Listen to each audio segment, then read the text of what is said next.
It's time for Cats Talk Wednesday. Small town and big city joined forces. Vinny Hardy of Lynch, Kentucky, and Terry Brown of Louisville, Kentucky, team up to give you free-flowing, laid-back sports talk. Focus on Kentucky Wildcats, as well as pertinent information in the NBA, NFL, and Major League Baseball. Hey, here we are in here on another Wednesday, Cats Talk Wednesday, brought to you by BS3 Network. TB doing something we done a half 1,000 times now. I was just looking. There's not a lot of TV shows to get to 500 episodes. We in Law and Order territory. Absolutely, man. That's pretty good. I was just reflecting on that as we talked about, I guess a couple of weeks ago, when you said we were getting close. And, you know, I remember the first 50 to 60, they wasn't great. But, you know, we've been plugging along, getting better, been able to do all kinds of fun things as a springboard. So we appreciate everybody listening. And, 500 episodes, man. That's a lot. It is. It sure is, man. And I'm one. I'll give a hat tip to our, you know, like you said, all the guests and everything. I'll give a hat tip to the KY Sports guys, Coach Hurt and Stock Tony, because they do their intro and they know every single episode, and it'd be random ones. You know, they do their intro, and this is show number 313. Like, how do they know what episode it is? Because, you know, you and I hit the 100 or the 50. We hit the milestone ones. Outside of that, I'm not really keeping up with what episode this is. No. I put it up on Spotify, and you go into that Spotify for podcasters, and it's got all the other ones logged, and you put the file in there and get it ready to publish and all that, just like you do when you write an article, when you get it ready for post and all that kind of thing. And I just looked up a few weeks ago, and it was like 491 episodes. I went, oh, we coming up on 500 in a few weeks, man. A couple months now. I'm like, man, okay. So I try to kind of remind myself of that, so that way so it wouldn't sneak up and get past us. And I still missed math a couple weeks ago, because I think last week I said in a couple weeks it'll be 500, when actually this week is 500. Here we are. The 500th show spectacular is one of those things for two guys that just started talking out of the blue. Not that bad. Yeah, exactly, man. And didn't meet face to face till probably, I don't know, let's see, a year and a half. Probably show what. Yeah, probably 60 something episodes we did before meeting in person. So there you go, and not being in the same place, and it's been a fun ride. You know, we've got to cover Kentucky sports all over the place. You always get that job to go down to Knoxville to cover when Kentucky's in enemy territory. We've done a lot of fun things, met a lot of fun people. We've had a lot of fun guests. You know, I don't want to start going through and thanking everybody, because I'm bound to forget people. Even the folks that showed up one time, that was great, and we appreciate all of it. So I don't want to start going through and, start naming off some of our favorite guests. Well, I don't know if you saw this on Facebook. It was 10 years ago, a couple of days ago. We had Roy Wood Jr. on for the first time, way back when. Yeah. And so we've been, it's great that we've been able to do this for so many Wednesdays, 500 of them. That's a lot, man. It sure is. That is a lot of episodes. Yes. And for those checking, we are live on the Facebook page and on YouTube. Looks like Twitter want you to do this premium thing, and they ain't got that set up. So it's normally live on Twitter as well. But I just tweeted out the YouTube channel, and if you're on Facebook, you can catch us there. So, you know, them changes to X and all that, we just pop on there and be live, and then now that's not the case right now. So That's all right. We gonna keep it moving. But in the sports world, still a little dead time, especially as we kind of break and with the WNBA getting ready for the Olympics. There's really not a whole lot on except baseball, and like I said, I don't subscribe to that. Get upset for 162 games. That seems excessive to me. Baseball fandom makes no sense because even if your team is good, they're going to lose more than 30 games, and that's a month of being mad. That's 30 days. I'm like, man, my team lost. So I'm glad I'm kind of. But football training camp is back, so that's good. Yo, as far as your Niners, Ayuk and who else was it? Trent? Somebody's a holdout and somebody's a hold in. I did see that. I was like, Ayuk is a hold in because he's not feeling 100%. So that Trent is a holdout. Okay. They'll pay him. I don't get too worked up because the Niners either take care of it early or they take care of it right before the season starts. So that's kind of their MO. I know Ayuk asked for a trade, but Debo asked for a trade. Hey, just oblige these guys, man. Go ahead and the thing is, they keep kicking the can down the road. By they, I mean the 49ers, but eventually they're going to have to pay Purdy. Yep. And that's when the calculus on all this changes. When you have to pay for a top flight quarterback, that changes things. Yep. And so he may not get Mahomes money or whoever the number one is it Lamar or is it still the nasty man in Cleveland? That's whoever the standard bearer is. He's not getting that, but he's making I think $900,000 this year, which by regular people's standards, okay, you're doing all right. That's a lot. But by everybody else, he's going to be making some more money. So this feels like the last dance for the Niners. It because things start changing after this. Plus, with football, it's usually not a steady decline. It's a steep drop off to when them physical skills aren't there, and just because of the way the Niners play. I don't think the guys last that long because you got to block if you're on offense. You got to bring it on defense, and so I think this feels like the last dance. Now, does that mean they won't be good? No, I think they'll still be good. I think Purdy is good. I think they will have enough tools into the future, but at some point, I'm going to have to be concerned about other NFC teams. And then it's getting in some areas. And all this Niners talk is crazy. But anyway, getting to the point where do you start Belichicking on those hard decisions where you cut bait a year or two too soon, or because you get heartless with it, and Fred Warner getting some age on him, and Kittle and all this kind of stuff, guys that have been the heart and soul of the team for a long time, and we saw Belichick, hey man, it's been real. We'll holler at you, And so how do Lynch and Shanahan kind of approach that? You got some guys getting to that stage. Well, and keep in mind, Joseph Montana was sent off to Kansas City in that Monday Night Football game. He put a hurting on the Niners to prove a point. I had to watch Jerry go to the Pro Bowl as a Raider, go to the Super Bowl as a Raider. So I think even Ronnie Lott, was a Raider for a season or two. Yeah, he go to the Jets too or something. I think there was somebody after that, but that's right. Yeah. So for my money, it's bound to happen. It's sports. It's a business. So yeah, they're going to have some tough decisions. It's the NFL. You can't be too sentimental. No. That's the thing is you end up paying, and it throws everything out of whack. So you can't bring on somebody or keep somebody for, like Al Green would say, for the good times. That's just not how it works. It kind of cripples everything that you do. It's very much like the Niners with not the Niners. I'm sorry, the Lakers with Kobe. Like At some point, you got to move on. And I'm a Kobe guy,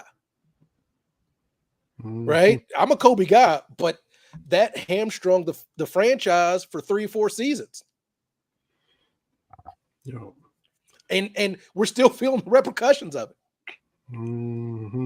So you were saying, should they have let him go on and not finish career? Is that what you're saying? Just we appreciate you. 8-24, much love. You are the pulse of LA, but you got to go on to Phoenix or Chicago or Orlando. Or... Well, the thing about Kobe was there was no succession plan. And so I've been very critical of the Lakers front office because, again, I'm going to keep saying it. Longtime listeners, 500 shows. I've probably said this 300 plus times. The Lakers' whole thing of give us 2 top 10 players and we'll figure it out. But you have to have a mindset of how do we move on to the next duo, right? And so Elgin Baylor retires, or he's getting toward the end, and you bring in Chamberlain. Yeah. You bring in Chamberlain and West, right? Well, you got West already there, but you're bringing Chamberlain. Okay. And then, now we're making some moves. You bring in Kareem. Like, you've got to have a plan. And yeah, it's lucky that you get Magic with that pick and, some other things. But once Magic retired with the HIV in 91, the Lakers were bad that 91-92 season. But by 94, they had 4 All-Stars that they had drafted, and then they traded for Cedric Ceballos. So they were right back in it with Nick Van Exel and Eddie Jones and Cedric Ceballos and that bunch. So they were there. Yeah, the Eldon Campbell and Divac, right? Yeah. But again, the plucky underdogs doesn't sell in LA. Like, all those guys are great basketball players. Great. Very, very good players. That's not what happens in LA. Like, we need a dude, at least. So you swing for Shaq, you get Kobe and everything like that. But with Dr. Buss passing away, there was no plan on how we move on from Kobe. Yeah. So they're just kind of stuck. And so we got to have somebody to bring people to Staples. So you let Kobe, play these last few years with Tariq Black and some others. But even then they started transitioning to, you draft Julius Randle, right? Solid player. Brandon Ingram, solid player. Lonzo Ball, so you bring those players in, but then you move on, you move them to get AD. So, that's it. Got Big Boss Man Ben Sutter, BS3 Network. Congrats, fellas. 500 episodes is a major accomplishment. Appreciate that. Appreciate you letting us be part of the network. BS3 Morning Shift for Cole Johnson. Cole Johnson got the voice of all voices. We played some of their promos on here before. And look, he make us, I can't speak for you, but make me wonder about the masculinity in my voice with them dulcet pipes he got. Congratulations on your 500 episode, gentlemen. Here's the 500 more. Appreciate that, Cole, to get you on here at some point in time.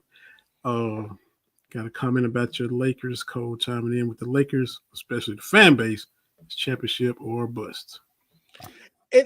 And look, and I think that's accurate. Because I've said it with the Lakers, it's, do I need to pay attention to the team or not? Like, are they challenging for a championship or are they not? Right.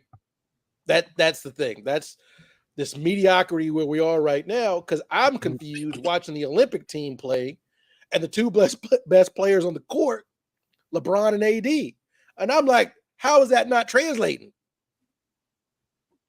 because they're very, very good. That's the frustrating thing for me, is seeing those dudes in the abstract, and I'm like, how come we can't get out of the first round? Why are we getting dangerously close to these play-in games? Yeah. That's what I can't wrap my mind around. JJ Redick gonna save the day. Oh yeah, I forgot. I keep forgetting about that. Yeah. And JJ, y'all trust. We'll see. Okay. Got Tina Cox coming on too, friend of the show, been on multiple times. Covered Kentucky with us, on Cameron Mills' website. Been at games with her. You traversed the country covering games with her. So last time she was on, I think she had just read that article about Cal and how as objective as she is, she was like, "Hey, what are we doing?" And so a lot of change when she was on, and so we get Tina on. It was time.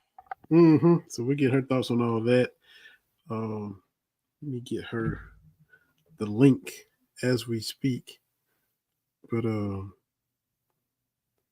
they just came off a big cruise too, if I saw right. So she's just now getting back in the States and on land. She had a birthday, then I think her husband had a birthday too. Yes, we get Tina the link, get her in here. And we continue to keep episode 500 rolling on. Let's see, we got Cole Johnson saying, let's see. Welcome to invite to be on the show, and I'll extend the same invite for you two to be on the morning shift as well. Hey, sounds good, man. Absolutely. Good. I don't mind. I don't mind talking. That's it. I'm off every Friday now here lately, so I'm just doing a 4-day working thing. So we shut down early on Fridays now. We cross producing on air with the morning shift and Cast Talk Wednesday. All right. There we go. Yeah, absolutely, man. Hey, but Cole doing his thing on the BS3 network though, for real, man. He is doing work for real. You mentioned the Big Ten. You said you come on here looking like Black Jim Tressel. So we'll talk about the Big Ten. Rock a good sweater vest, man. I love a sweater vest. My youngest does not. She had a reign of terror with this sweater, with all my sweater vests for a while there. So I used to wear them to games. You cover games in them. You had the belt, the shoes, the whole. Well, not the regular games, but yeah, Big Blue Madness, that thing. I can't, no cheering from the press box, so I couldn't wear it to the actual games. But did you do Catspies? You do Catspies in that? Yeah. Because I got my my bow tie that I wear, my Kentucky bow tie that I'll wear from time to time. So I wear bow ties and sweater vests. So there you go. Absolutely. So yeah, we're waiting for sports to come back. Stoops has some comments about, hey man, I need some help. I need a NIL coordinator position. So I don't quit raising all this money on my own. So the landscape has changed for the better, if you ask me. And it's going to take coaches, universities, everybody a little bit of time to adjust.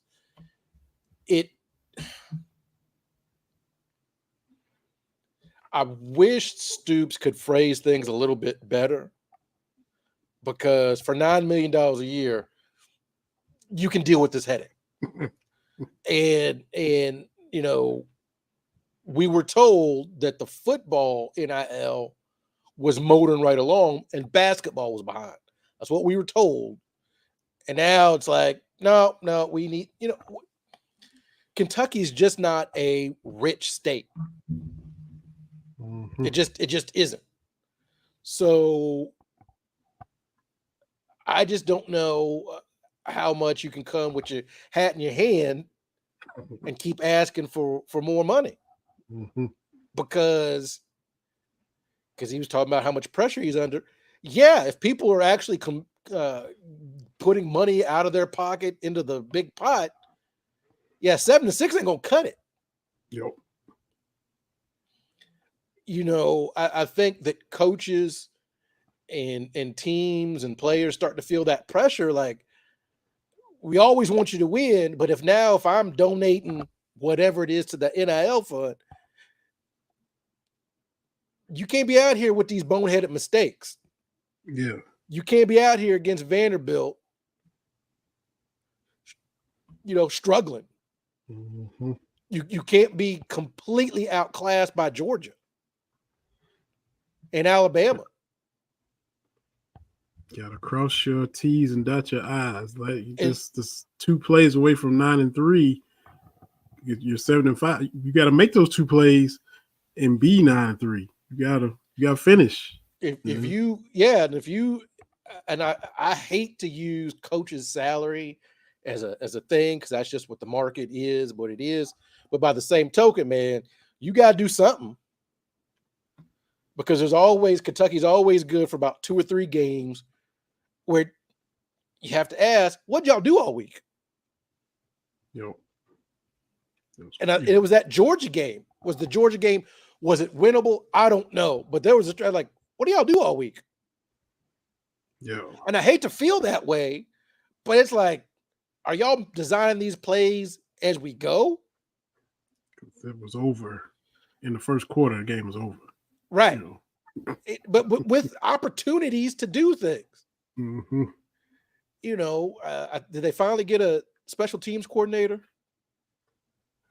I think so. What's the name? Jay Boware. Well, because that's been a thing. I'm tired. I'm tired of looking at special teams being ridiculous.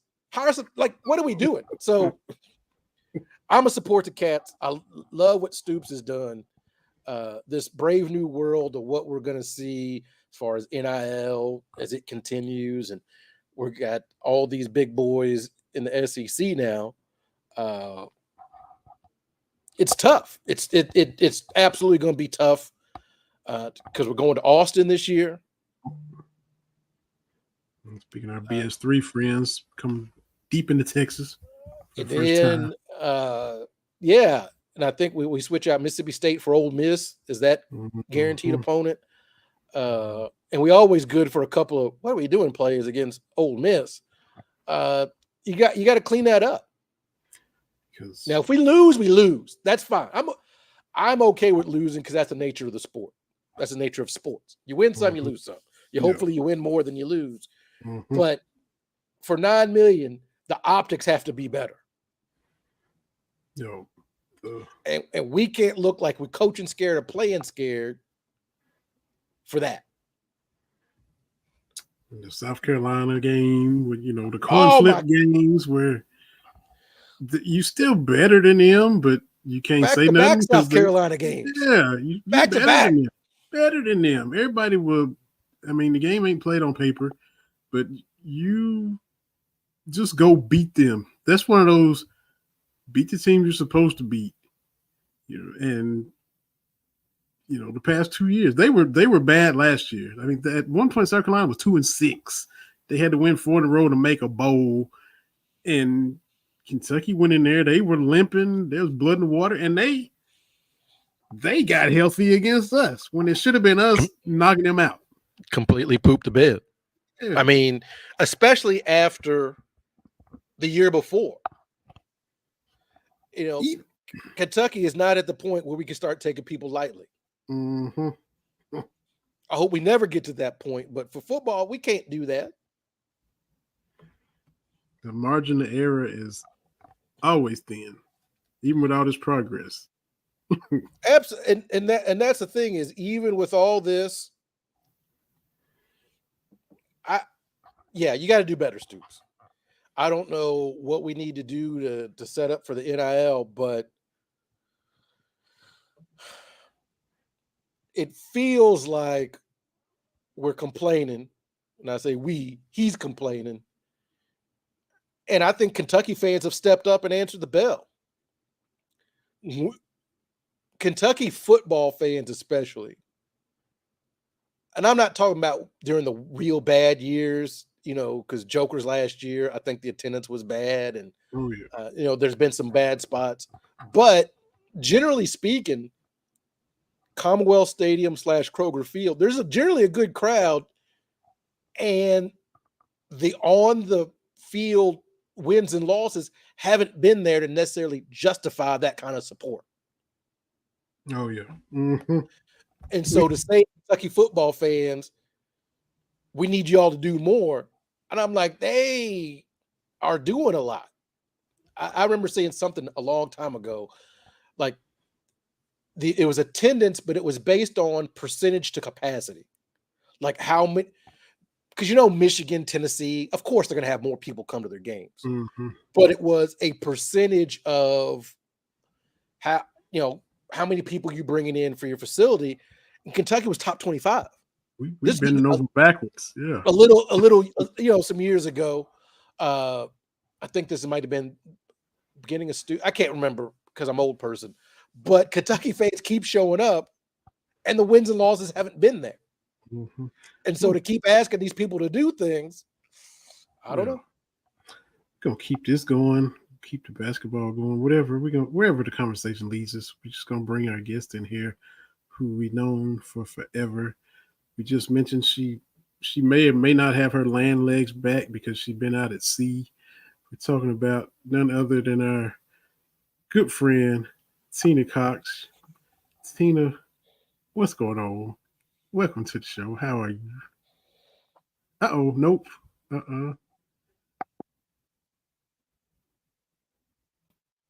Okay, let's see. I can't hear. No, can't get no sound. Uh-oh. Okay. She gonna try to get some sound. Yeah.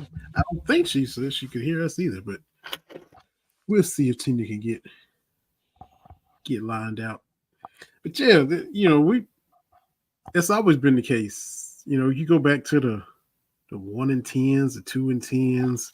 Yeah. You go to Commonwealth and you see elderly people trudging into the stands. You see little old grannies in there cheering and hoarse and trying to will the Cats to victory, and it's always been the case. Like you said, the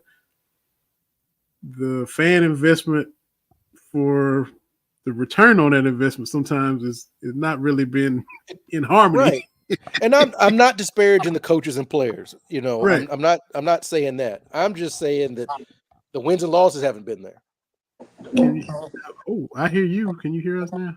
I got you now. Ooh. How's my two favorite guys doing? We are doing great. How about you? Well, I am wonderful. I'm not my pink robe tonight. I'm sorry. I really want to apologize. Okay. That's what it was. We were hoping for that. Are you disappointed? Well, you almost had it. Let me tell you. And then I thought, not again, not again. So how are you all doing? Great. Yeah. Doing great. Mama B says hello. I told her, tell Mama B I love her and I miss her. And one of these days we're all going to have to get together in person. Yes, for sure. Yep. I mean, for sure. It's been years ago. I was just sitting here. My husband was just out here and he goes, do you know where we were 14 years ago tonight? And I was like, no, where were we? And he was like, you were screaming at the John Bon Jovi concert. And I was like, oh my, in Louisville at Hullabaloo. Remember that, Terry? Yeah. Yeah. Hullabaloo. Yeah. I was right there, front row, singing to John, wanting to bring him home with me.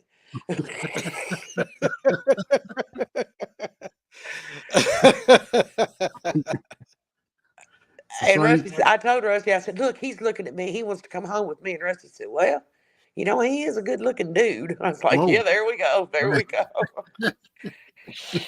Y'all just making all kind of memories. You just got back on land, right? Just come off cruise. Yeah. It's okay. Cruises are fun. We've had good ones and we've had bad ones. This was actually fun.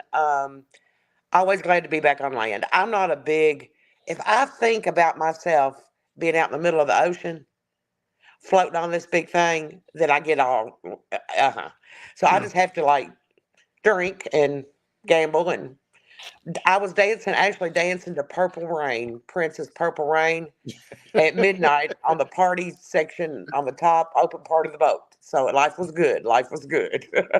Took your mind off of being on the boat. There you go. And my husband did really well in the casino. And not only did they give us the money from the casino, but we had brought back COVID. Oh yeah, yeah. Mm. When you're that big of a, that around that many people, but it was just a very mild case. So we're on the mend now. Everybody's fine. It was just mild, but yeah. So we got a cruising COVID all for the price of one. There you go. But Tina, Vinny and I were talking about before you came on. I think the last Yeah, time we had you on, we talked about where you had written that heartfelt article about Cal and right. being toward the end, and we all Yeah, kind of felt that way. But where we are now, where are you as we move into this next phase with Coach Pope? Where are you with all these changes we've had the last couple of months? Last 100 you, days, I think somebody said. yeah, really. Well, I've kind of laid off social media some this summer. Mhm. Just following stuff and not, I think everybody kind of needed to take a step back and restart, including the Kentucky basketball program. I do find myself smiling every time I see a Mark Pope video, or every time I see some of the older players embracing him, like giving him the La Familia jersey last night. Um, it, if that press conference, and I hate to say this for lack of sounding sacrilegious, but it was a religious experience for people. And there are so many times that if I'm just sitting around the house, nobody, nothing to do, I'll put that press conference on YouTube and watch it. And the tears still come. And I think we had just gotten to that point that we just had lost what Kentucky basketball was about. And I'm good. I think he's going to do fine.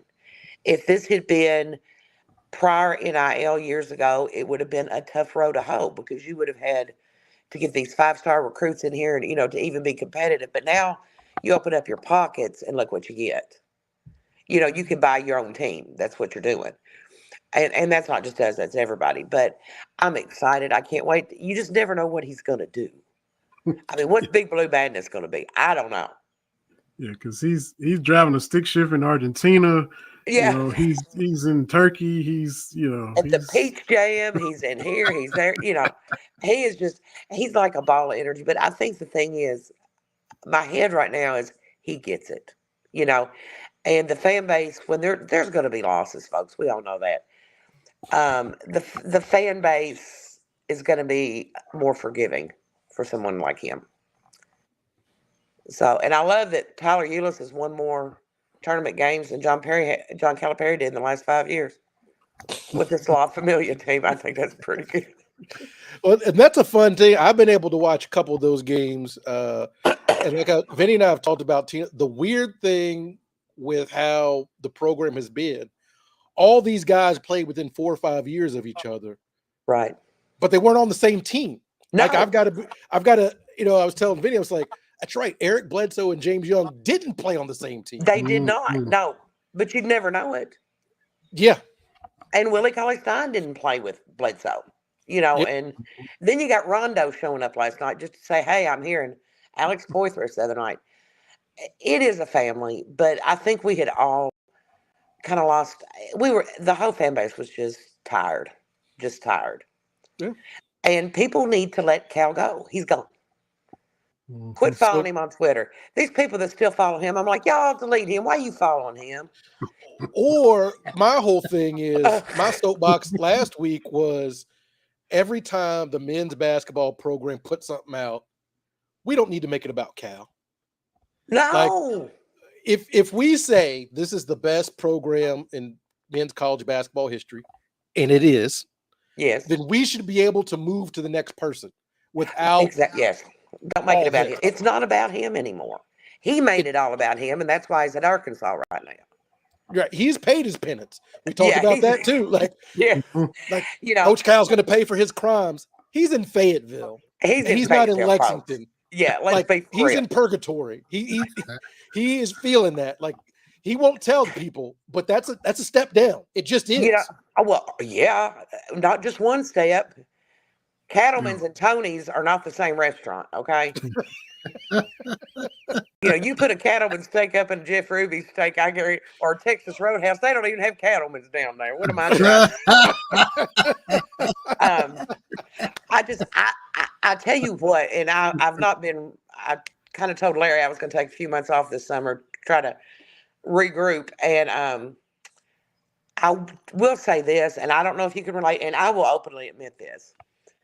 When I see Cal on TV or when I see a clip of him, I get angry. I don't like him right now. I get angry. I mean, I have no love right now. I respect what he did while he was here and all that. He's shady the way he, met with Arkansas behind everybody's back. The way he was talking to Ohio State back in February. That's shady, folks. I don't care whatever you say, that's shady. But I'm hoping I get to the point that I don't want to throw stuff at TV. That and these words that come out of my mouth, my dogs look at me like, "What is wrong with you?" I think that, and that's I don't follow him on Twitter. To me, there's only one time that Cal is going to matter, and that's when they come into Arkansas. When Arkansas comes into Rupp Arena, and that is going to be the hottest ticket in college basketball that day. I think that whole, the time will pass. Rick Pitino came. It will. Yes. Rick Pitino left for Boston and came back and coached Louisville and flipped us off. And now look, we love him. Everybody's kind of back to feeling good about him. Marcus Teague said what he said about Cal being bigger than Kentucky and all that, and everybody's upset at him. Yeah. Had he played for La Familia and got buckets, everybody would have kind of softened on him. He didn't know the history of Kentucky before him, but he did follow Cal. But yes, Cal came to Kentucky because it's Kentucky. That's why. Yeah, that's right. Yeah, so he doesn't really see. He didn't make Kentucky. Kentucky was made. Right. So if that's the case, he'd have been at Memphis. But no, he followed Cal to Kentucky because Cal knew I got a chance to be the coach of Kentucky. So and I love Pope's energy. He is so open to the media. I mean, Larry's had a lot of course, Mark Pope remembers Larry. Larry covered Mark Pope. And when Larry showed up in a 96 championship shirt at Pope's first press conference, he pulled Larry up and took a selfie with him. I mean, it's just a whole different world. And it's a world that we all needed. Because I tweeted this out. It might have been the last tweet I made a while back. It said, on my bingo card for 2024, if it had Cal's coach at Arkansas, Mark Pope is coaching Kentucky, and Rick Pitino brought us all back together. Yeah. No. Would you have had any of that? No. No.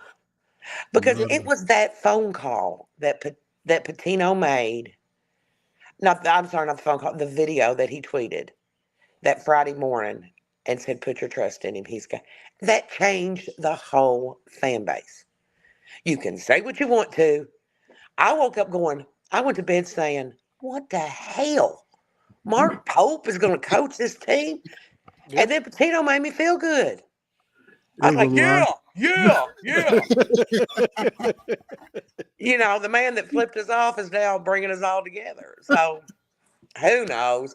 But it's all going to be good. I'm ready. Let's see what surprises Pope has in store. Yeah, if they can't do nothing else, sound like they'll be able to shoot the ball. Well, God, you see where Travis Perry made 59 in a row? Yeah. What's that all about? Who does that? And 100 of 100 free throws. Yes. Just the simple act of taking a free, that seems tiring to me, but. No, he got it going on. I'm telling you, got it going on. And it's going to be fun. I think we're all going to just kick back and enjoy it a lot. I've got to have my hip replaced, believe it or not. Oh, girl, the old bones are kicking in. And hoping to time it so I don't miss basketball. Isn't that pitiful? When you are timing your hip replacement surgery so you don't have to miss the part of good basketball season, you in bad shape. That's all there is to it. That's a fan for you. I get it. Oh, well, it's like, we got to figure out when I can get this done, because he said, Tina, you'll be back at Rupp in 3 weeks. I said, all right, I'm ready. Let's do this. Wow. So probably going to have it done. I'd say probably end of October, maybe 1st of November. So. Oh, okay. Yeah, I'll be ready to go. But in 3 weeks, you'll be back. Wow. Yeah, they have you walking the day you have it done. Man. Yeah, it's not like it used to be, Vinny. No, they have you up and at it. So I'll be, you should have seen me on the boat. You guys would have loved this. Are you ready? I rented a scooter. I had a scooter on the boat running over people.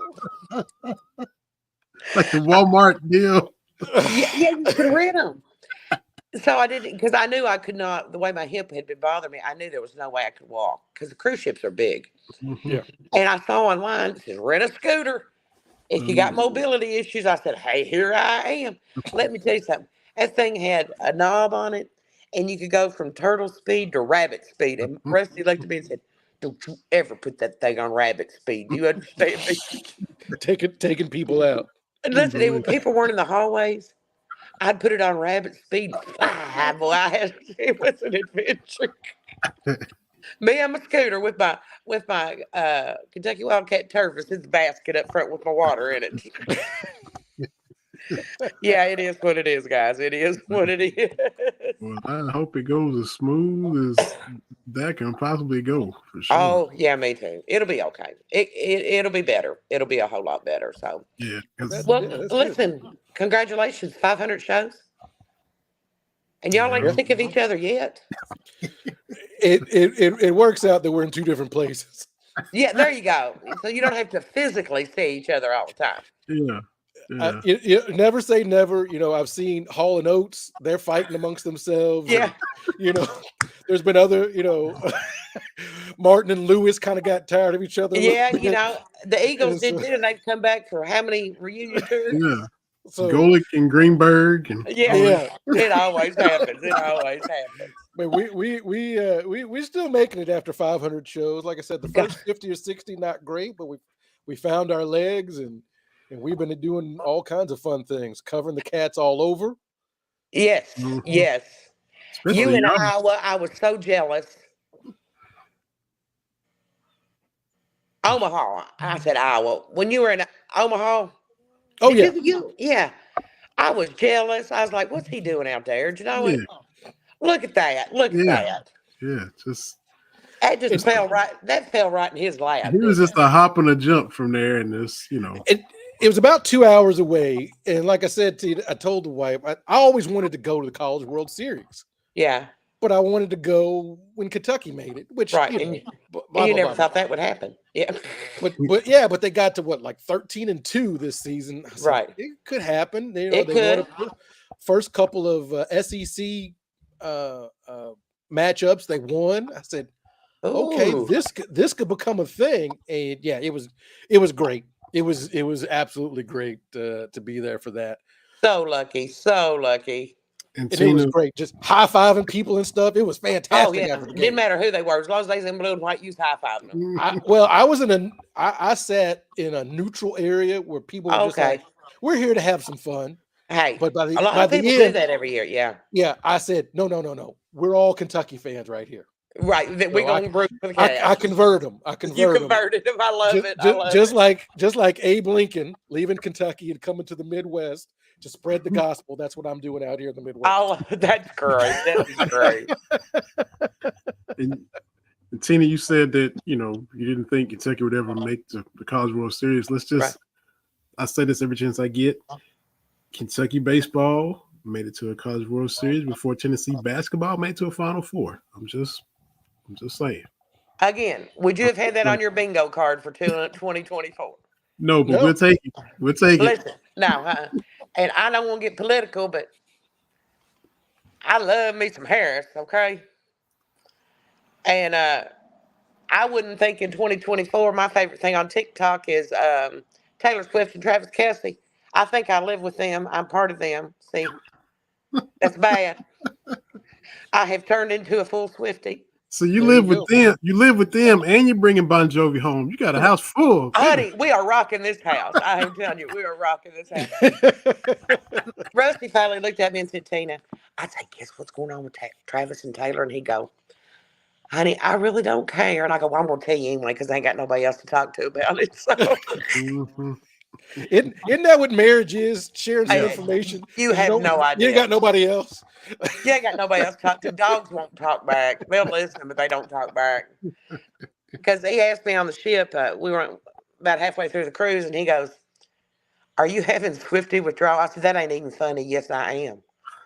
I said, "I hope everything's okay with him." He said, "You would have found out somebody," because I didn't have any social media while I was on the boat. Mm-hmm. I just kind of blanked out from everything. So That's the best way to be. It's yeah, but fun. it's tough. It's tough. It's fun, and then when you reconnect, it's like, man, you realize how much you missed. But it's you let yourself do it, and it's fun those few days where you just on the boat. You ain't worried about none of that No, stuff. don't care. Don't Eating all this care. good food and good music, and just Oh yeah. They had an 80s glow party. I was right there. I was so there. Journey, Don't Stop Believing, top of my lungs in the middle of the ocean, just having a good time. man playing the hits. That's all right.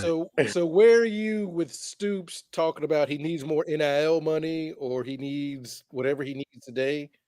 Where are you with Stoops? I've never been real good with Coach Stoops. You know that.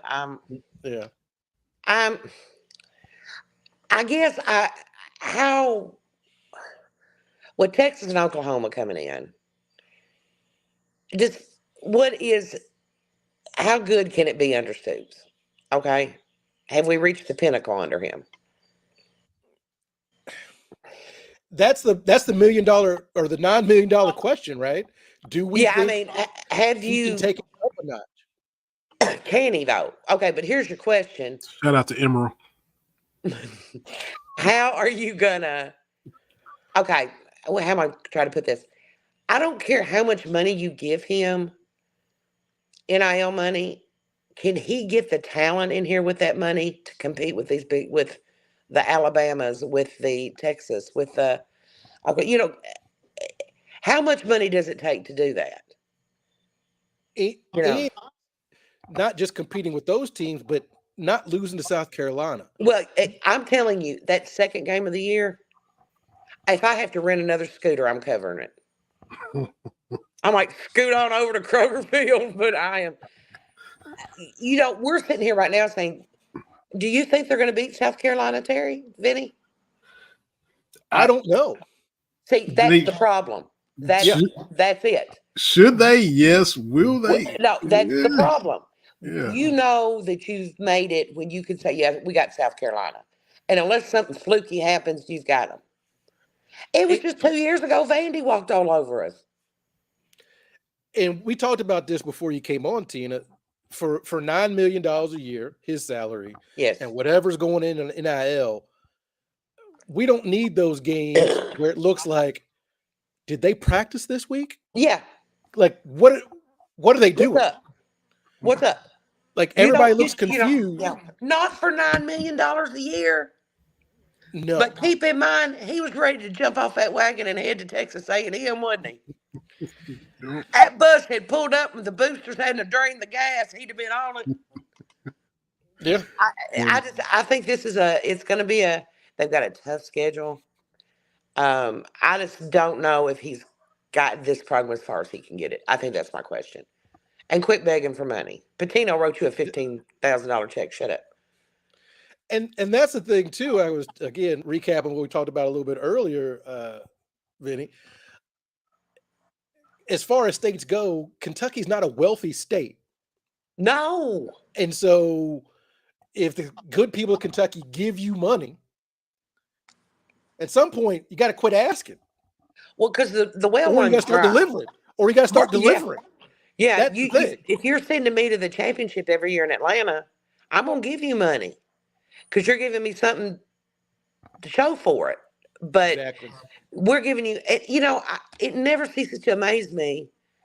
Well, let's see, we had Levis, and what was it, Larry last year? Mm-hmm. And now we got Griff, whatever his name is, Vandergriff. Vandergriff. Sounds like something out of Harry Potter. It does. It really does. Why do we not have an established quarterback? You're bringing a dude in the past few years that we know nothing about. You think he's good. Yeah, he's good. He's good. He went to Georgia. Well, if he's that damn good, why didn't he stay at Georgia and knock out the other dude? If you're going to compete with Georgia, you've got to have somebody that's as good as who's at Georgia, right? That would be the thought process. Yeah. It's everything's just so up in the air, and I don't know. I don't know what I don't know. And look, I've been saying this since I've been here in Iowa. We would kill, maybe not kill, but we would give money if Stoops could do what Ferentz is doing at Iowa. Yes. Yes. That's beating your rivals routinely. Right. I think they're 8-2 in their last 10 against Iowa State. They've beaten Nebraska a whole bunch. They beat these teams they're supposed to beat, but then every now and then they nip off Michigan. They nip off and Ohio that's what State. you've got to do. But we're sitting here not even knowing if we can beat South Carolina the second game of the year. And Stoops teams are famous for falling apart after a bad loss, aren't they? Or a bye week. Yeah. Or the bye week. Yeah. Yeah. They spiral. They spiral. And for $9 million? Yeah. You got to figure that out. And now this year we got 2 bye weeks back on the schedule again. So. Oh, well, hello.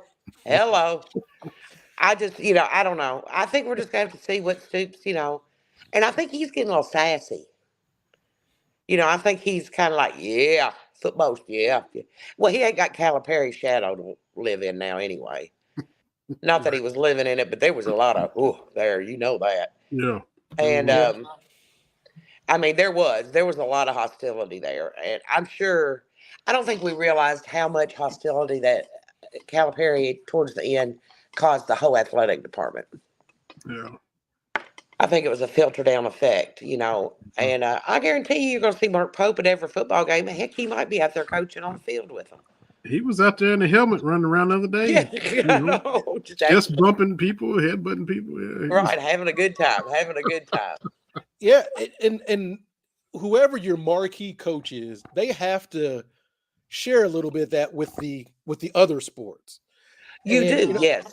And we've talked to other sports, Coach Floreal, different things way back when, talking about when they're recruiting on campus, even if it's track or baseball or softball, every recruit wants to see Rupp Arena. They want to see the Kraft Center. And he was talking about how Cal would make time for these other recruits. Right. Well, but you didn't hear that recently, the last little bit. And so I think that does sow some discord if your big fish isn't playing well with the others. Right. There is a lot of resentment, especially when you've got Coach Skinner. Oh, yeah. Whose trophy case looks a whole lot better than football and basketball That's at this point. That's right. What are they on? 7 or 8? They're going for like 8 straight conference championships. I think so, yeah. That's ridiculous. I like your analogy, the big fish, because in this situation, the big fish turned into a piranha and kind of ate up all the little fish. Mm-hmm. Yeah. And you can't do that. You can't have that. You just can't have that. So, but I'm looking forward to the year. It's going to be fun. I'm about ready to get started. Let's just, let's go. Yeah, it's almost time. Yeah. And if you're watching ESPN, you see a scooter at the South Carolina game, know it's me. Okay. There's Tina on that dang scooter. She's scooting around Kroger Field. We got to get you together when Kentucky plays Duke again so we can relive that. I am hoping to be there. I've got my hotel room and everything in November. We'll see how this hip thing goes. That's going to be cutting it close on the recuperation line. No. Well, or I might wait till afterwards. I even thought about waiting till Thanksgiving weekend. That gives me, work time is down. Court system's kind of slow during the holidays, so that might help too. But Terry, we got to do a Duke game again. Redemption game. Well, Tina and I are talking about the Zion Williamson Duke game a few years ago in up in Indy, and man, I see people just mad online. This is unbelievable. I can't believe I'm watching it, and I start responding. We are 10 feet away from Duke's basket in the second half. Every dunk is like right here in our face. In our Plus, face. we are right there by the bench, by the Duke bench, and just. And they're saying some not nice thing. No, they were 25 points. And so I'm like, this is terrible. And then the Duke Blue Devil, we've seen that picture. I share it all the time. Your team's not very good. You're not supposed to talk, mascot. Don't talk. He was funny though, wasn't he? Yeah. But I'm like, what is going on? Like, that's a rough night. The mascot was talking to us. It was not as rough as it was for Tina. I still see us in highlights. We were 2 rows from the floor, Vinny. I know. You know me, I always make it on the floor. It don't matter Oh, what. that was great. That's great. Absolutely. That's great. But Michelle, we got to do it again.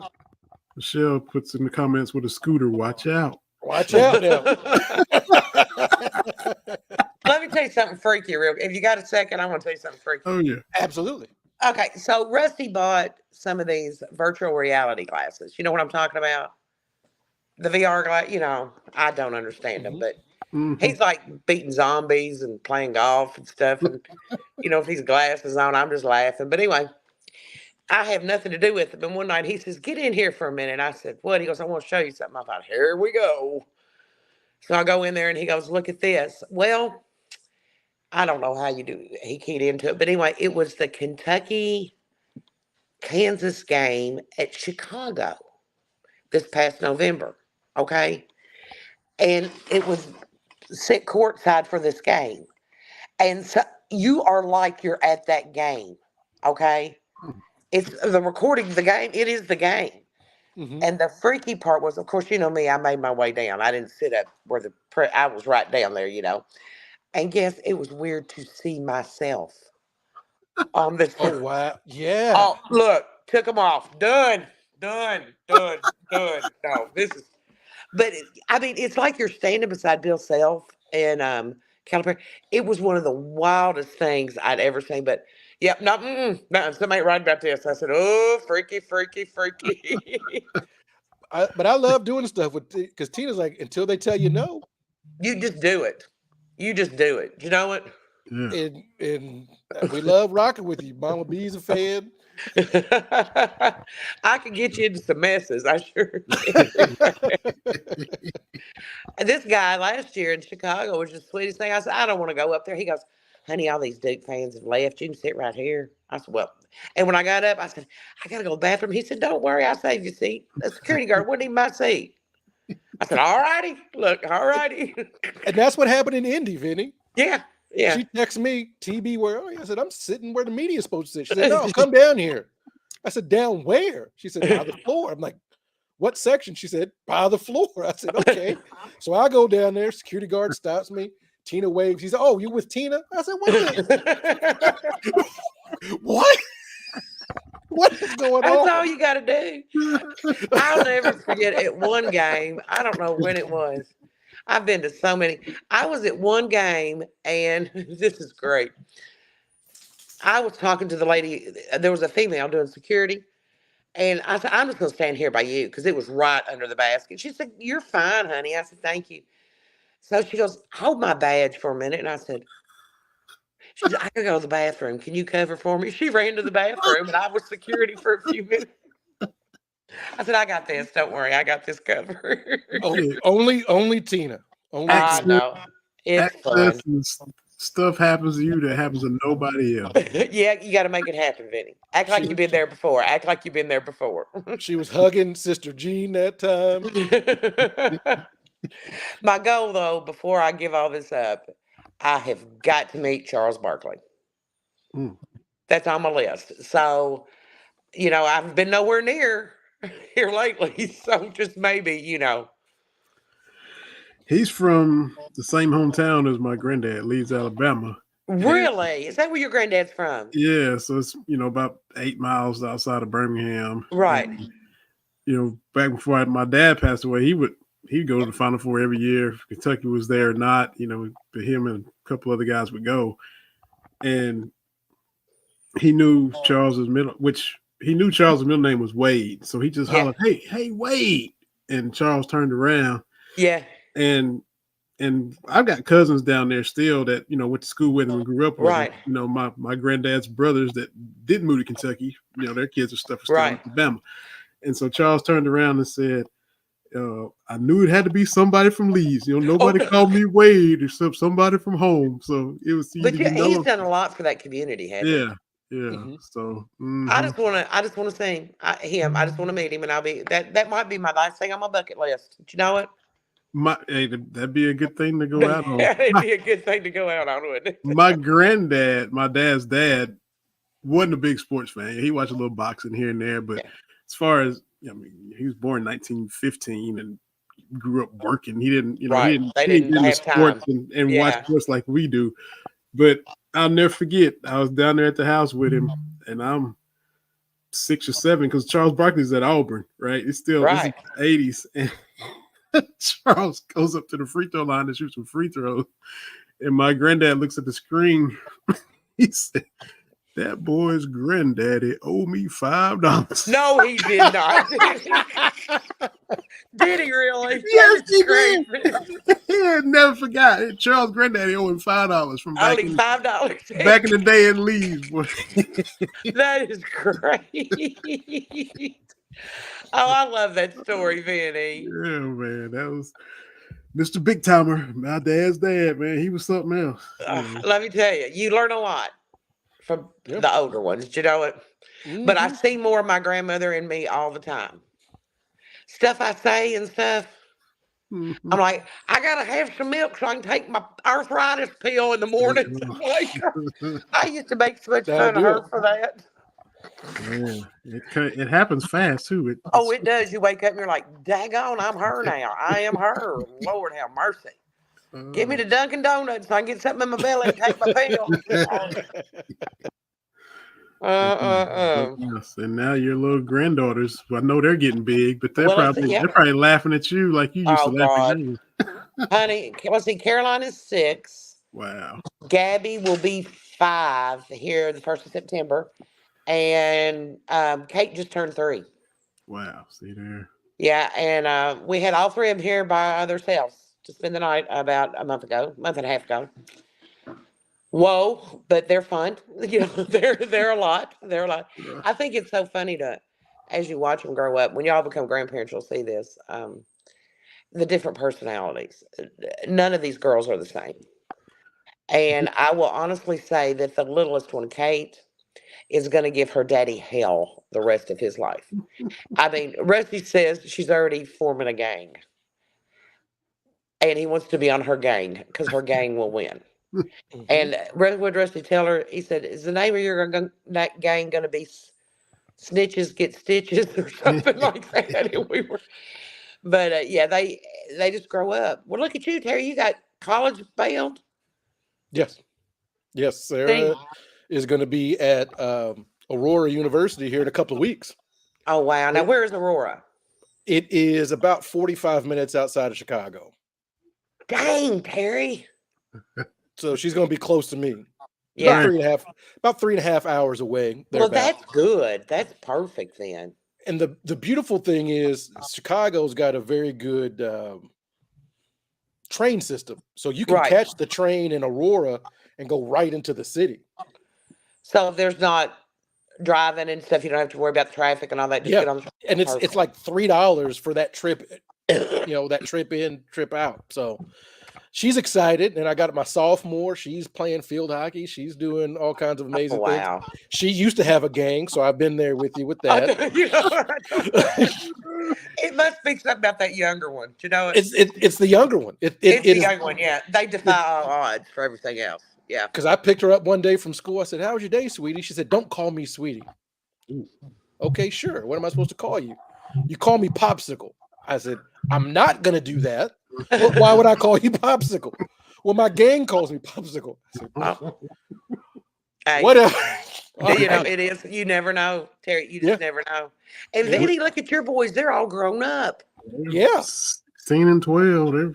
They're just a touch behind TVs. I looked at a picture the other day and I thought, those little sweet boys can't be that big. Tall as I am, and a couple of weeks they'll both be taller than me. Oh, man. It's fun, though. It happens. Which granddaughter is the most like you of the 3? Oh, God. Probably the young Kate. Probably the hellion. Probably the hellion. I would say, Gabby Gabby likes to perform in front of people. Gabby's a performer.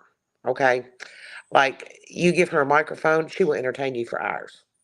She likes to be center, and that's kind of me too. Okay, that's kind of me too. So, and Caroline is a pleaser and an organizer and a planner.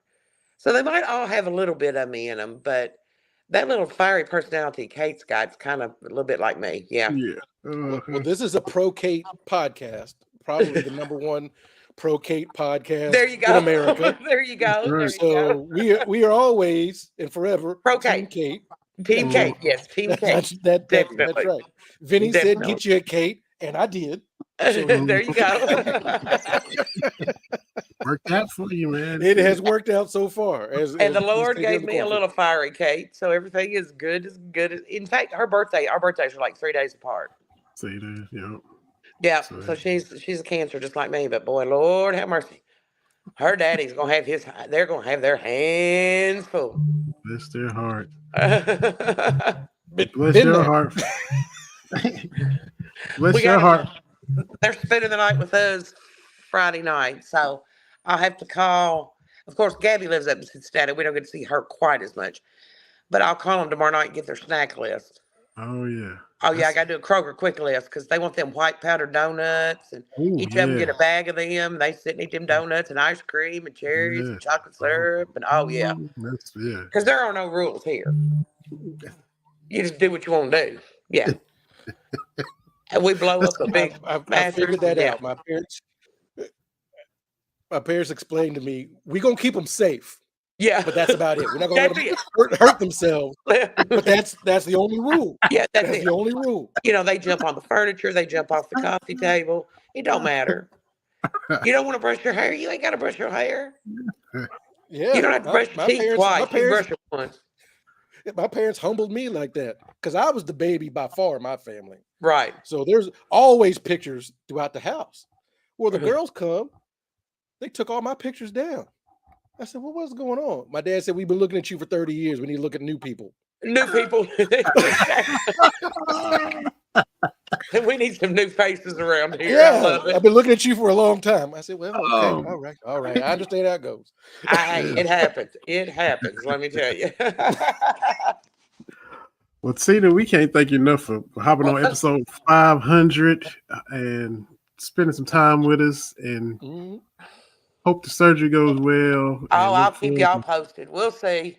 Yes, And we appreciate your help with this and all the stuff we did with Cameron way back when. And it's just been, you've been a blessing to us, and we appreciate that. Likewise, I love you guys. Congratulations again on the 500th. Thank you. And let's get together soon. Yeah, we got to. Sooner, better than later. Mhm. And let me know if you need anything else. And again, thanks for the invitation. I was so excited. Y'all be good, okay? Hey, you all too. right. We appreciate it, Tina. All Thank right, you. we see ya. See you later. Tina Cox. Yeah. Go way back with her, man. I used to go up to the house and break bread with her in Danville. Yeah. Had to togethers, man. We'd all kind of meet there. You from Yeah. Louisville, Cam from Lexington, me coming up from Knoxville. Everybody just kind of converge on Tina's house, man. And one of those times, her and my mom was dressed alike. I need to dig up that picture and share it. I said, "Oh goodness, they in cahoots."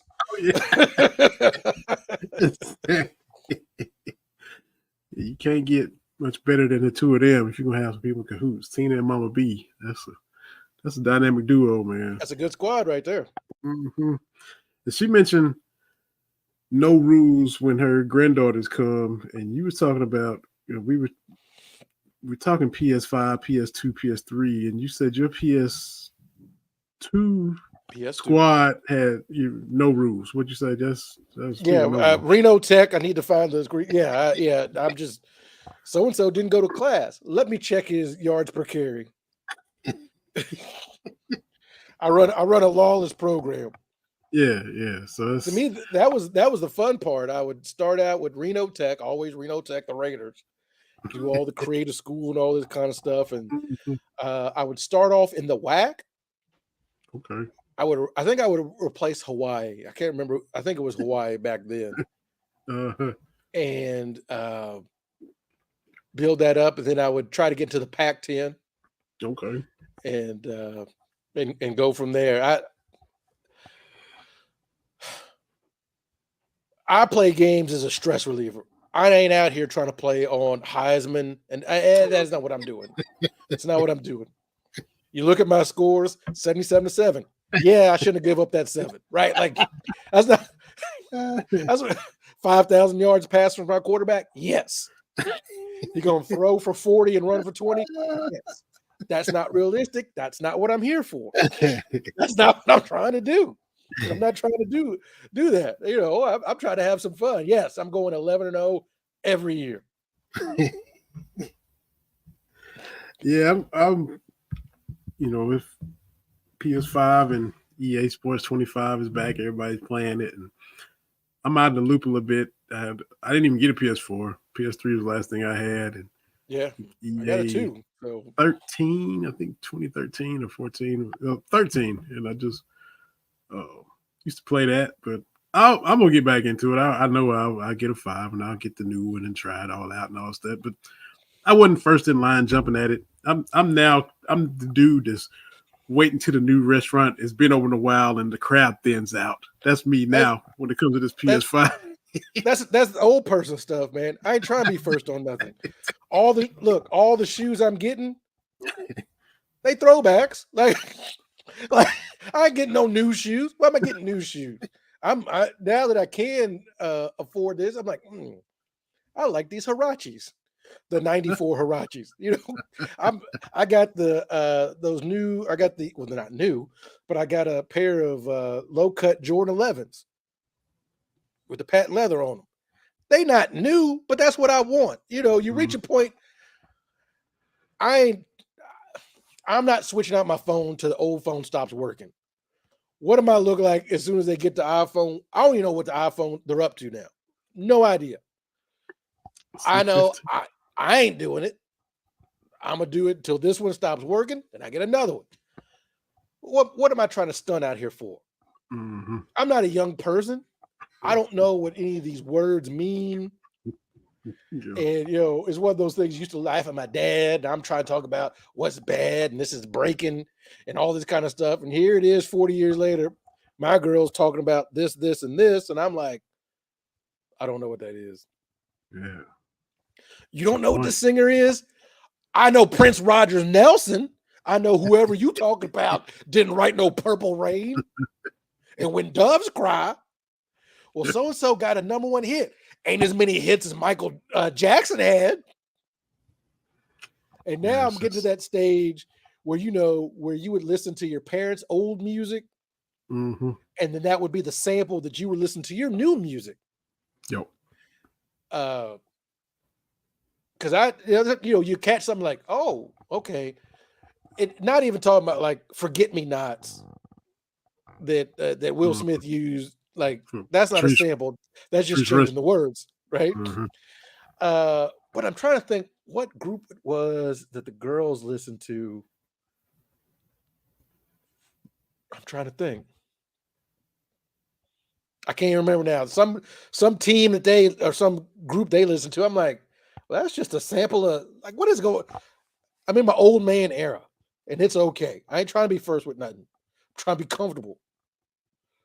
You ain't trying to stay on the cutting edge with all the latest this and that. I tell you how much of an old person I am. I get off at 2:00 on Fridays. The wife gets out.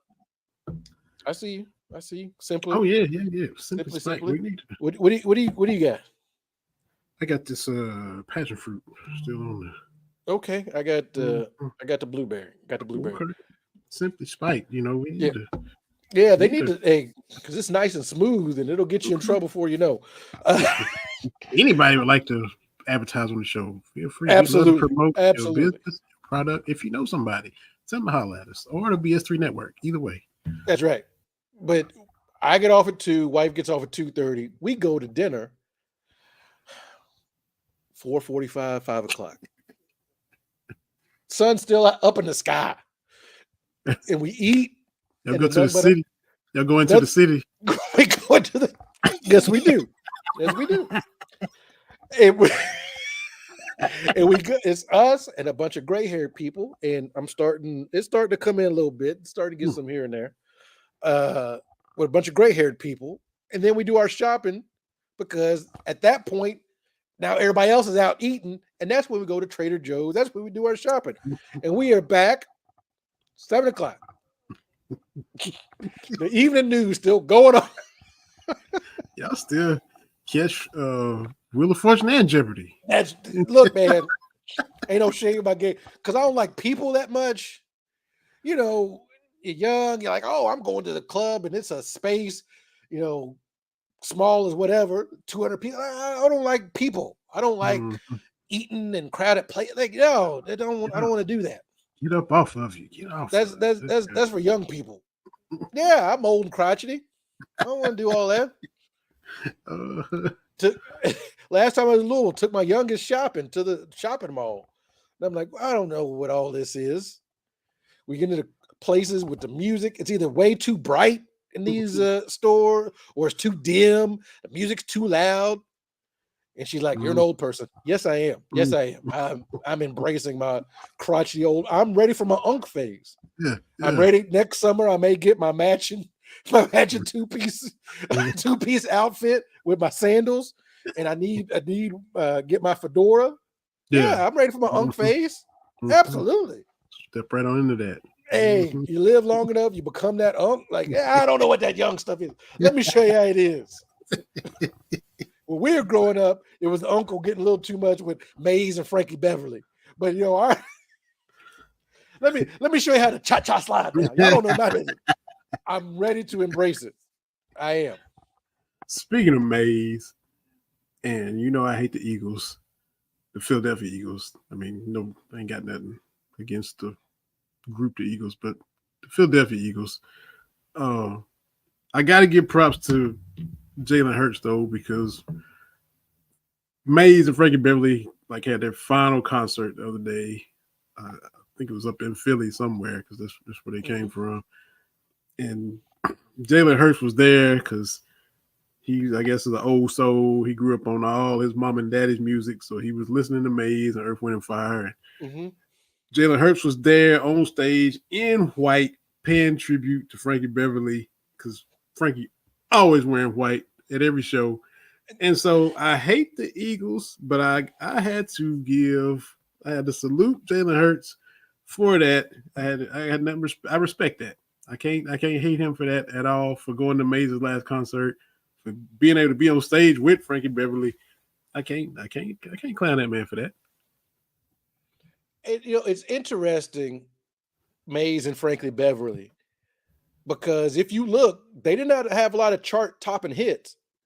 But I don't know anybody in my family that don't know who they are and haven't been to the concerts. Everybody got the one aunt that goes to a lot of the okay.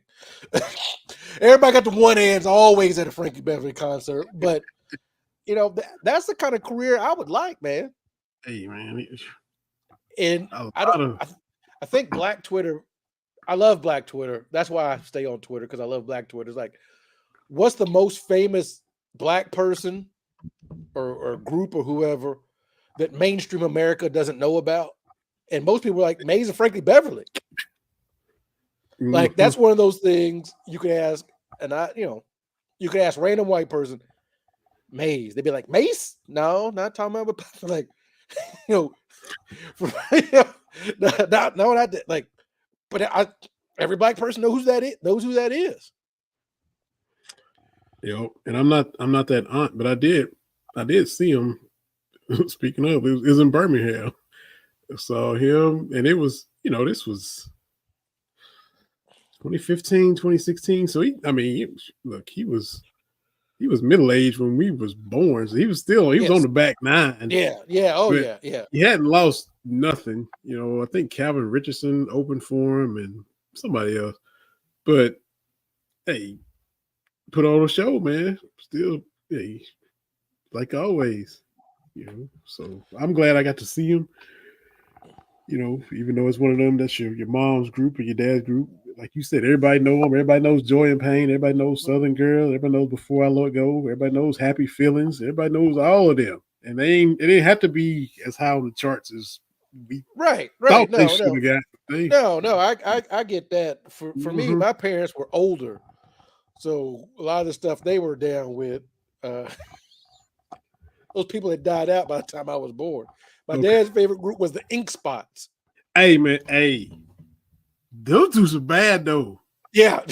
Hey, and I run up on some of their stuff on Spotify the other day, and Yeah. listen, this is gonna trip you out because I don't do movies, but let's see who.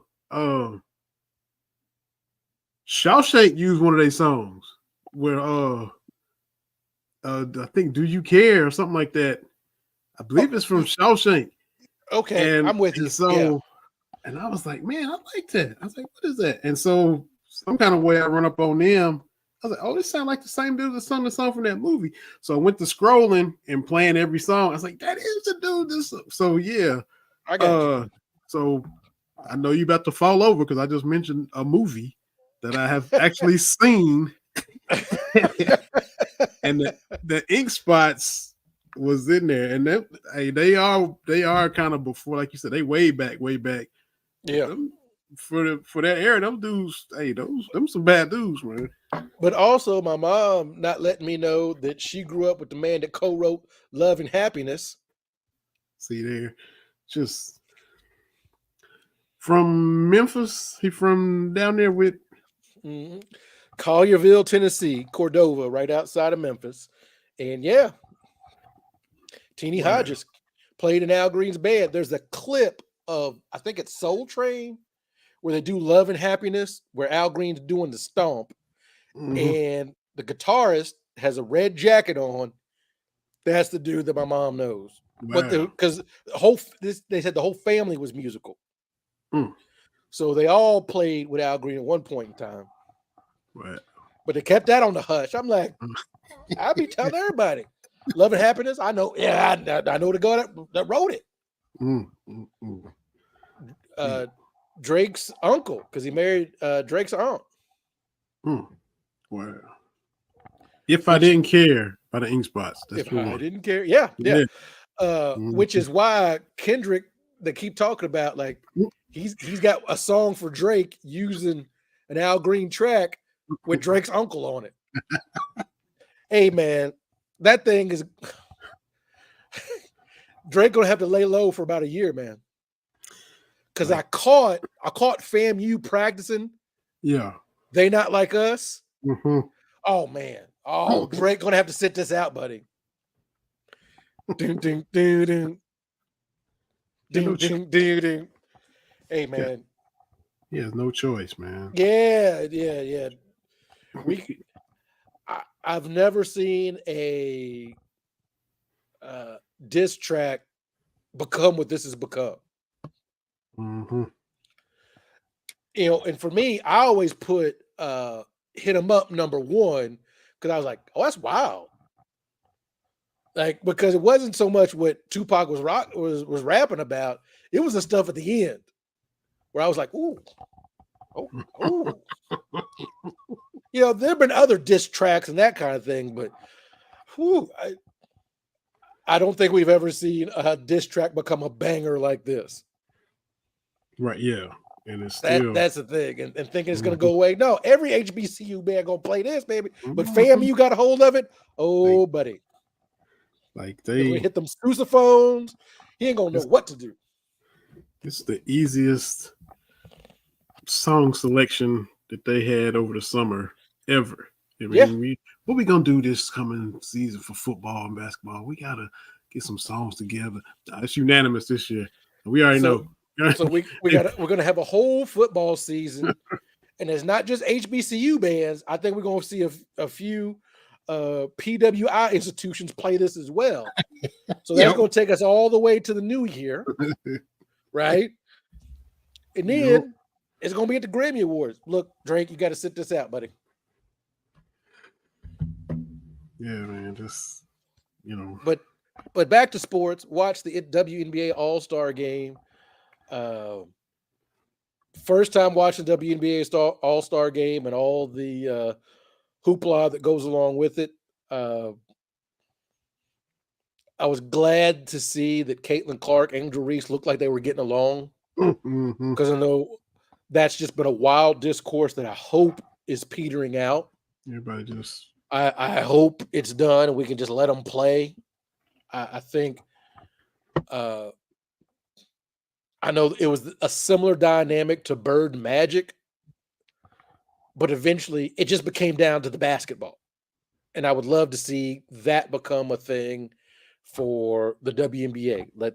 Just play basketball. Instead of over dissecting every interaction or non-interaction, just or whatever it is, and that's the thing too, is you don't have to like everybody. Like you don't have to like, number one, you don't have to like your coworkers, right? Like, I think that's, you can build a team culture, even at your job, my job, without everybody liking everybody. Like that is not mandatory. It's not mandatory. It's not required to win championships. Yeah. Right? You've seen stories about your Cowboys, 3 Super Bowls in 4 years. A lot of those dudes didn't like each other. And that's fine. But you can still come together and be successful. I know in your mind, I'm like, well, Joe Montana and Jerry Rice, they should be best buddies. They just co-workers, man. Like that's all it is. And plus, people being on different teams. So I'd never got into the Angel Reese, Caitlin Clark discourse. Now it's interesting that Mabry asked for a trade out of Chicago, and I think that has something to do with that double streak. I don't know if you saw that the New York Liberty like, no, you're not getting nothing cheap on us.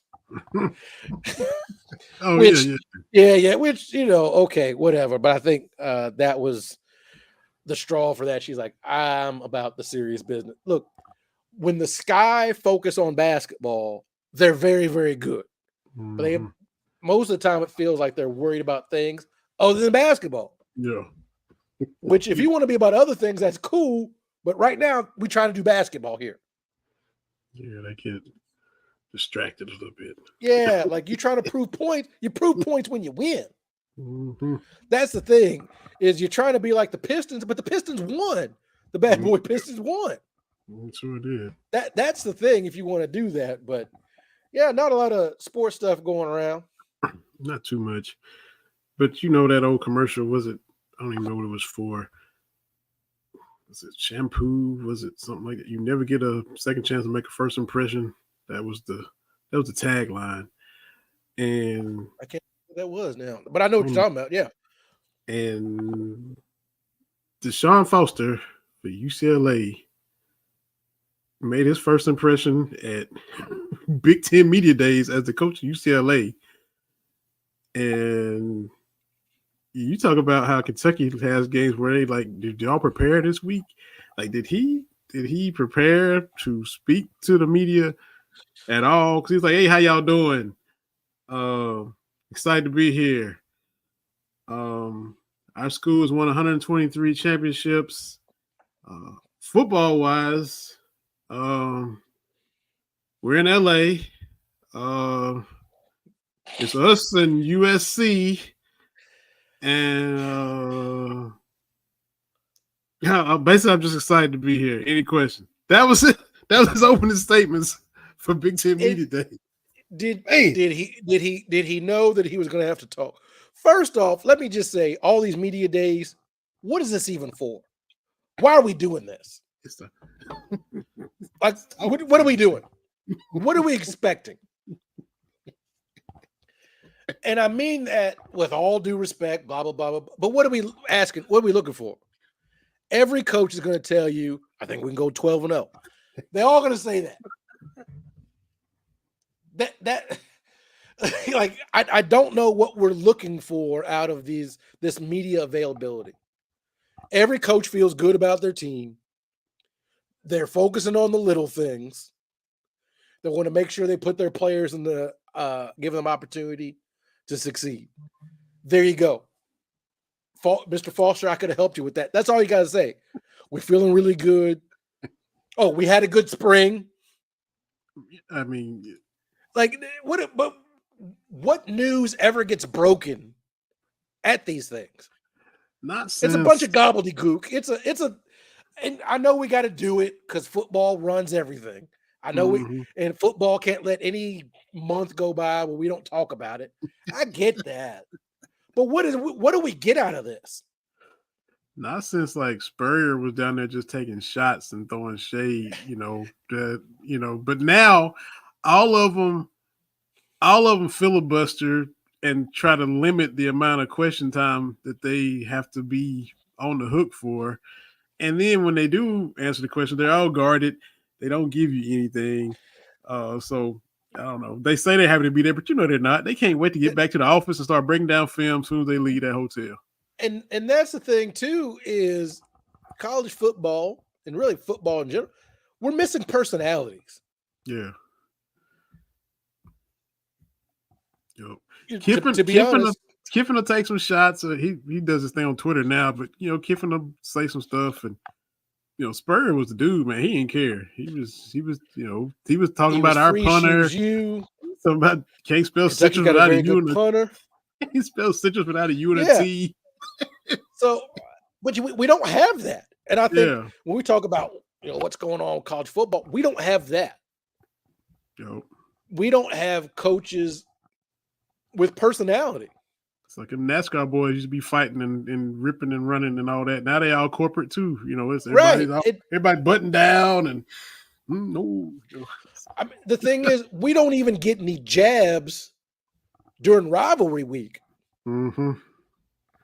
Like Auburn, Alabama, we get no jabs. Saban wasn't doing anything, and the caravan of Auburn coaches, they weren't saying anything. And Florida State has completely fallen off to be irrelevant. Mm-hmm. We don't get anything like that. Even Michigan, Ohio State. I have to always remember, Ryan Day is the coach. Yeah. Like, is he the most vanilla coach Ohio State's ever had? Probably so. I mean, for a while, Woody Hayes put his hands on a kid. Mm-hmm. And don't let the sweater vest fool you. Tressel was from Youngstown, so Tressel was wild, and in his professorial sweater vest and tie, we don't get any digs. And when the coach does a dig, people are like, "Oh my goodness!" Mark Stoops said last year, at the kickoff, "Oh, that's crazy." At the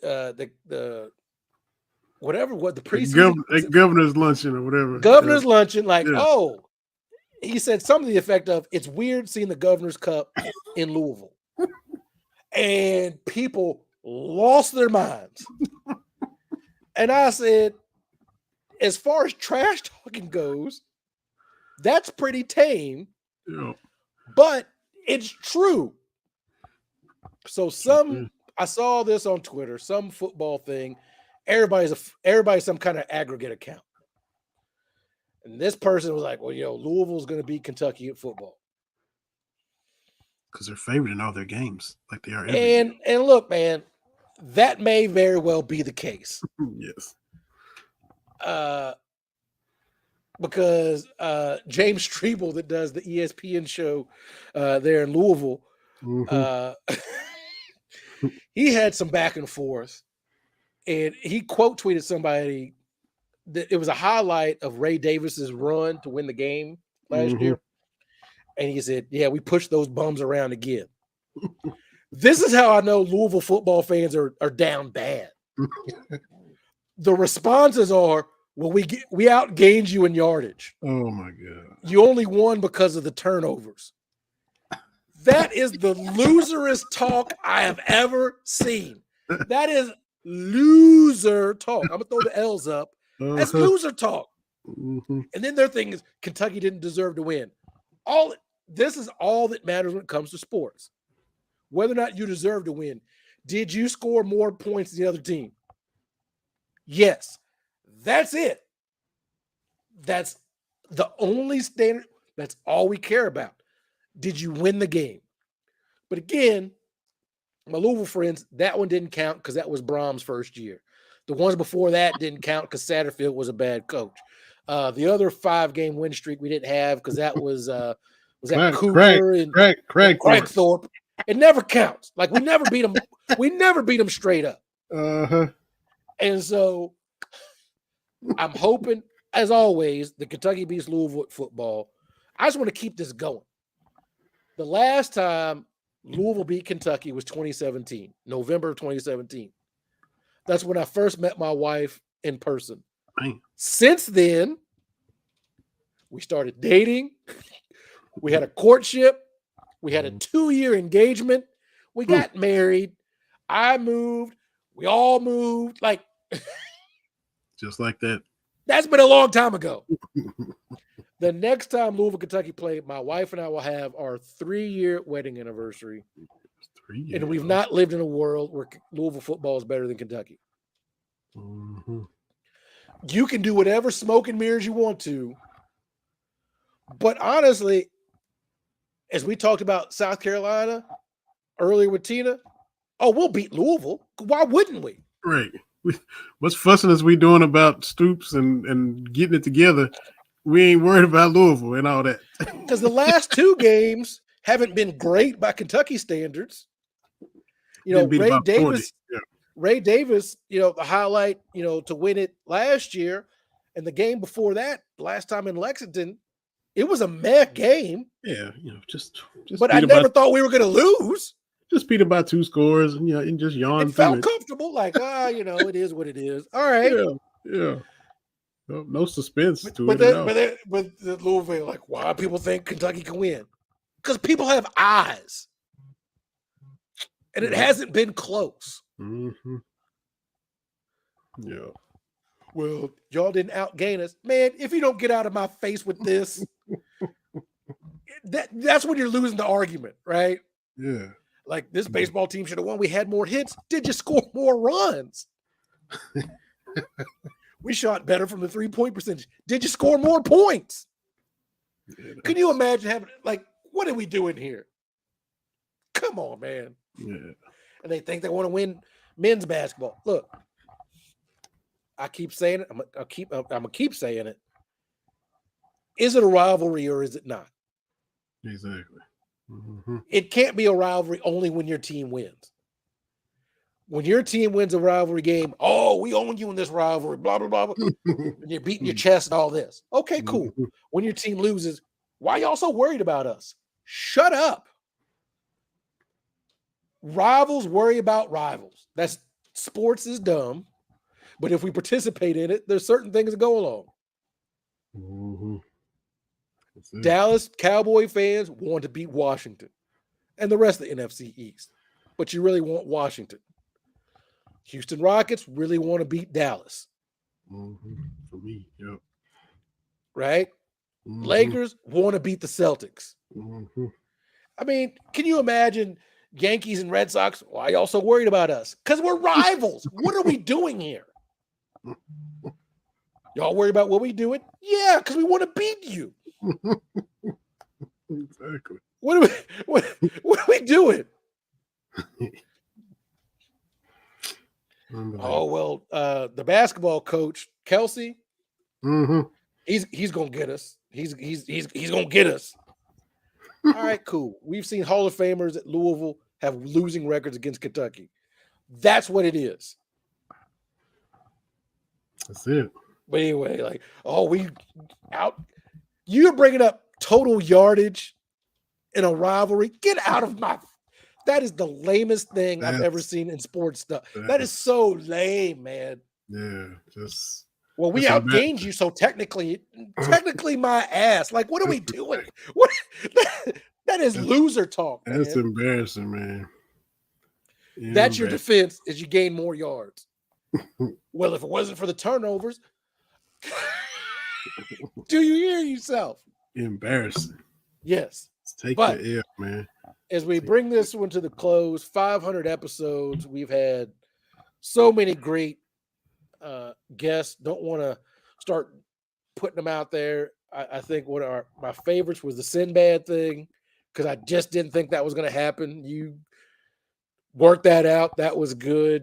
We've had just multiple guests. A lot of people taking time out of their day to come and hang out with us. And people, I know there's 50-11 Kentucky themed podcasts out there, but people keep listening to us, and I've seen a lot of the comments on social media today, and just very appreciative that people take time out of their schedule, because I know what it takes. Like, everybody's got things going on, but people take hour and a half, 2 hours out of their day to listen to you and I, and listen to me ramble a lot of the time. So I'm very appreciative of that. Yeah, man, we appreciate it, like you said, man. Just to be able to do it, be able to have the guests. Thank you, congratulations on 500, Tara Hardy. The guests, the listeners, the viewers. Now that we live streaming, stuff like that. So definitely appreciate that, man. Thankful to being at BS3. For bringing us on. Thankful to Cam for supporting us for all those years. It's been great. Look forward to doing it every Wednesday. I'm glad we made that commitment. We put it in the name of the show, Cats Talk Wednesday. So Wednesday, we're gonna sit down and do something. It's been fun. I look forward to it. And you the one named it. You gave it the names. Yeah, because I said we need to commit to every Wednesday, and I've had to make some sacrifices as far as things. I know you've had to make sacrifice, but Wednesday we come together like Voltron, and we keep doing what we're doing. So I appreciate you reaching out 11, 12 years ago, whatever it is at this point, and saying, "Hey, would you like to do a radio show?" And I'm like, that sure. Person I don't really know. Yeah. I had a feeling it would fit. Appreciate you being willing to, accept that invitation from somebody. Yeah. I don't really know who this dude is, man. But it's been a fun ride for 500 shows, and like I said, very lucky, very blessed, and we've got to do other things based off this, which has been really, really cool. Like covering the Cats and doing different things and meeting a whole lot of people, and sometimes you gotta say yes to crazy ideas. Hey, you are proof of that, man. You stand by that. Yeah. Here I am here in Iowa. Yeah, so you got to do some crazy things every now and then. It makes life worth living. That's it, man. So appreciate Tina hopping on. Appreciate all the guests. Appreciate everybody, like you said, on social media. And there's some people that got to have back on again that was, putting those comments out there today. So we'll get them back on here again. And some past guests and people that's been on before. And that makes it fun, getting other people's thoughts. And they come on here and, like I said, think it's worth their time to do so. So we appreciate it. Absolutely. As you always say, we appreciate y'all for listening to our little show. That's it. And you mentioned Kane. I don't know if little shows get to 500 episodes. That's true. It takes